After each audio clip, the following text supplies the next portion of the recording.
By the time a man reaches 60, something quiet changes in him. He no longer needs to explain his choices. He doesn't pretend to enjoy conversations that exhaust him. He doesn't laugh at jokes that drain his spirit. He no longer mistakes noise for meaning or company for connection.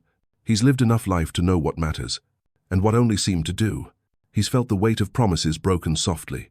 He's watched the sunset alone and realized he wasn't missing anything. He's been in rooms full of people and still felt invisible. And then, one day, he found comfort in his presence. So when people ask why he's still single, he doesn't give reasons. He gives reflections.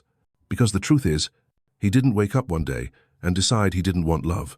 He just stopped chasing the kind that cost him himself. And somewhere between the chaos of passion and the stillness of peace, he learned a few things. Not rules, no regrets, but lessons the kind life teaches in quiet moments, after long nights, after deep silences. And those lessons? They're why he's not bitter, just clear. Not closed off, just careful. Not alone, just aligned. If you've ever learned to love your own company more than a loud relationship, comment below. My lessons made me whole. Not every partnership is worth the price of peace. When he was younger, he used to believe that love meant effort, that if a relationship felt hard, it was because it was real. He stayed when he was tired. He tried to understand when he felt dismissed. He forgave when he should have walked away. But peace? He never knew what that felt like until he lost it. Because the cost of some relationships isn't measured in money. It's measured in sleepless nights, in subtle resentment, in the way your spirit grows quieter every time you're misunderstood or worse, ignored. He remembers a time when he came home and felt more tension inside than there was outside, where the air felt thick, the silence felt sharp, and every conversation felt like a negotiation. That's when he realized, not every companionship is comfort, and not every relationship is refuge. He paid the price not just in years, but in dignity. In the moments he silenced himself just to avoid another argument. In the way he began to forget what calm even felt like. So now, he chooses peace first. Because once you've had to rebuild yourself from emotional exhaustion, you stop trading your soul for someone's presence. Love should not be paid for with self-respect. And any partnership that demands it is far too expensive. Loneliness is easier to manage than emotional chaos. There was a time when the idea of being alone terrified him. He filled his calendar with noise, said yes to dates he didn't enjoy, stayed in relationships that felt chaotic because chaos still meant connection. But as the years passed, something shifted. He realized that the worst kind of loneliness isn't being in an empty room. It's being in a full one and still feeling unseen. He remembers what it felt like to argue late into the night, to sleep on the edge of the bed, to be surrounded by conversation, yet starving for kindness. That's when he realized a quiet home is not a punishment. It's a blessing.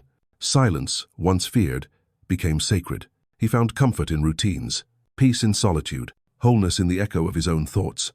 And now when people ask him if he gets lonely, he smiles. Because what they don't understand is this. Loneliness is a visitor. It comes and goes. But emotional chaos? That settles in. It drains you, dismantles you, distracts you from yourself. He would rather eat dinner alone in peace than share it with someone who poisons the air with unspoken blame. So no, he's not running from love. He's walking toward peace. And he's not afraid of silence. He's afraid of losing himself in noise again.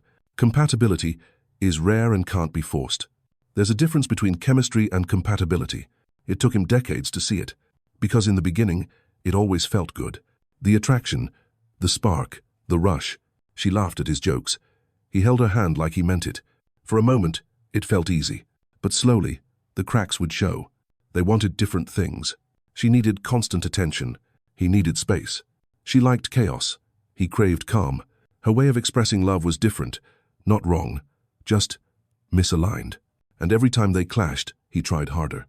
He read books, attended counseling, bit his tongue, told himself, this is what compromise looks like.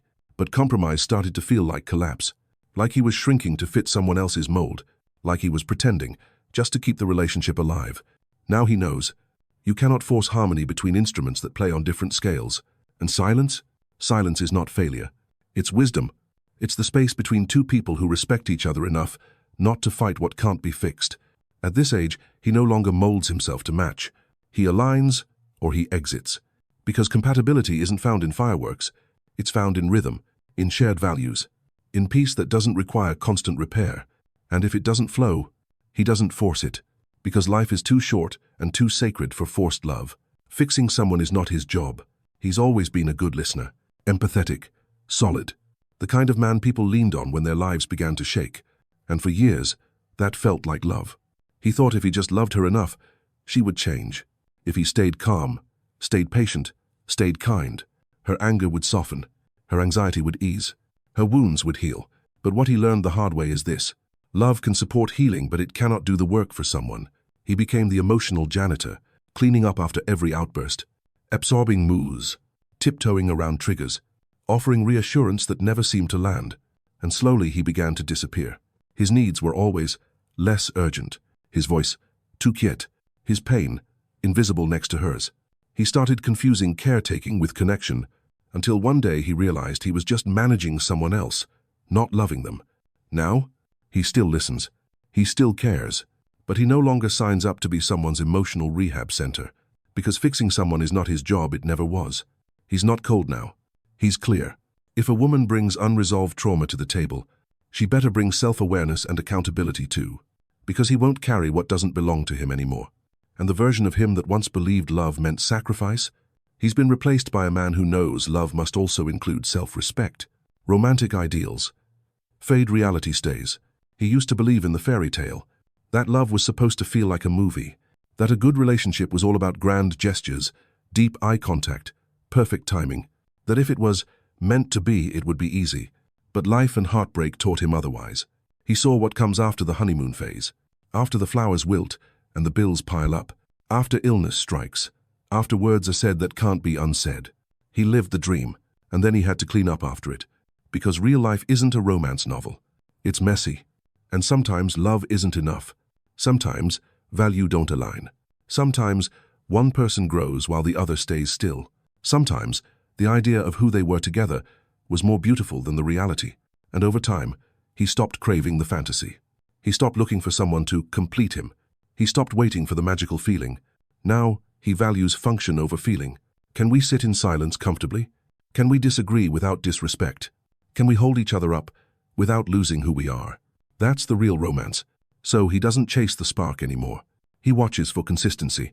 He listens for emotional maturity.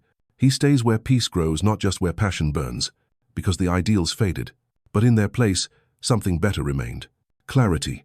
Buying single doesn't mean buying unloved.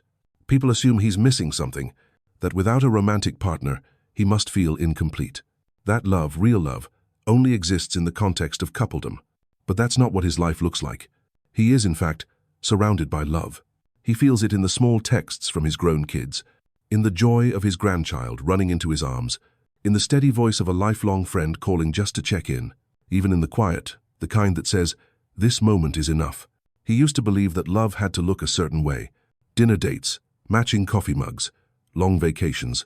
But now, he knows love is presence. It's not a label. It's not even always romantic. It's someone remembering your birthday. It's your dog curling beside you after a long walk. It's sitting with your morning coffee and realizing, I'm okay today, I'm not chasing anyone, and I still feel full. Who?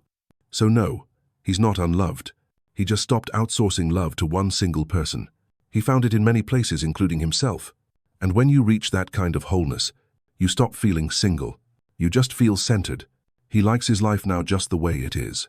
There's something sacred about a routine built over time.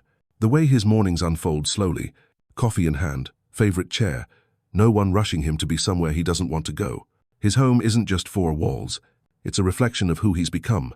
The books he's chosen, the music that plays softly in the background, the absence of tension in the air, and most of all, the space to be fully himself, without negotiation. In the past, he used to imagine sharing his life with someone. Now he realizes that life needs to be protected. Because when a man has worked so hard to build peace, he becomes very, very cautious about what and who he lets in. Any new presence must add to the calm, not disrupt it. She can't bring drama packaged as depth. She can't demand that he speed up, speak louder, or perform more. He doesn't need stimulation. He needs steadiness. So no, he's not waiting for someone to make him happy. He already is. And that happiness is fragile not because it's weak, but because it's earned. The kind of peace he lives in now, it's not excitement, it's exhale. And unless someone arrives with gentleness in their hands, they don't get to touch it. He knows time is finite, and drama wastes it. At 60 plus, Time starts to feel different. It's no longer a distant horizon, it's a limited resource. And every minute spent arguing, explaining, defending himself, that's a minute stolen from peace. He no longer has the tolerance he once did, not because he's bitter, but because he's clear on what matters. Jealousy? He's too seasoned for it. Emotional games? He's too tired for them. Passive-aggressive tension? He can smell it from across the room. He wants warmth, not wildfire. He wants conversations that resolve, not recycle. He wants presence, not performance. He knows now. Some people aren't toxic, they're just turbulent. And at this stage in life, turbulence isn't thrilling, it's costly.